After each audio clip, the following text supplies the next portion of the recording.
আপনারা একদিন আমারে ভালোবাসা এই গ্রামের চেয়ারম্যান বানাইছিলেন, কিন্তু আমনে গো সোহে আজ আমি সইরা স্যার। এর কারণ কি জানেন? এর কারণ আমার শ্বশুর বাড়ি, আমার আত্মীয় স্বজন সবাই আমার নাম ভাঙ্গাইয়া গ্রামে যে পরিমাণ অবিচার করছে, যে পরিমাণ অন্যায় করছে, এর সব করার দায় আজকে আমার নেতে হইতে আছে। আইজ হইতে আমার নাম ভাঙ্গাইয়া অথবা আমার পরিবারের কেউ যদি অবৈধভাবে অবিচার করি আমনকে কাজ দেয়া 2 টাকার সুবিধা নিতে চাই, আপনারা নিজেরা এর বিচার করবেন অথবা আইনের হাতে আপনারা তুলে দেবেন। মুহে মুহে অনেক কথাই কওয়া যায়, তাকে উপর অ্যাকশন নিলে উল্টা তো আপনি আমাকে উপর অ্যাকশন নেবেন না। তাছাড়া তাতে যদি আমরা পুলিশে দেই তাহলে তো আপনি পুলিশ থেকে ছাড়াবেন, তখন তো আমাদের উপরেই প্রতিশোধ নেবে।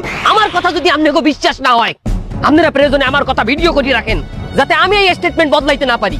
আজ যদি আমার পরিবারের কেউ অথবা আমার নাম ভাঙ্গাইয়া কেউ যদি 2 টাকার সুবিধা ভোগ করতে চায়, আর তোমরা যদি তার নামে মামলা করো অথবা পুলিশে অভিযোগ করো, আমি কথা দিতে আসি, আমি তাদের জন্য বিন্দু মাত্র সুপারিশ করব না। ঠিক আছে, তাহলে আমরাও দেখবো আমাকে গ্রামবাসীর পক্ষে দেন নাকি আমি আমার আত্মীয় স্বজনের পক্ষে দেন। এই চল চল দেনে বানি চল।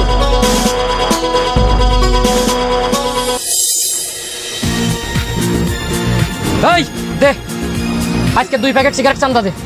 চান্দা নিতে এসে চান্দা? হ্যাঁ ভাই চান্দা নিতে এসে তুই চান্দা দিয়ে দেন তো। তুই খারা, আমি দিতে আছি চান্দা। কোন জায়গা নিবি চান্দা?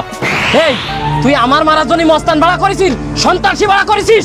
ওরে তোর যদি ক্ষমতা থাকে তুই নিজে এসে আমার সাথে লড়। আয় দাঁড়া একটু দাঁড়া।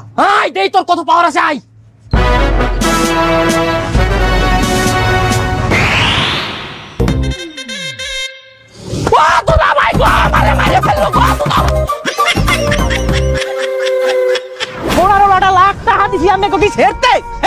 এখন আর জমিতে বাবা বাইরের লোক কাজ করে, এই জমিতে কাজ করে কিভাবে? তুই আমার এই জায়গাটা তুই জমিতে চাষ করিস তো কত বড় করিস, উড়াই দিলাম না তো যাই না।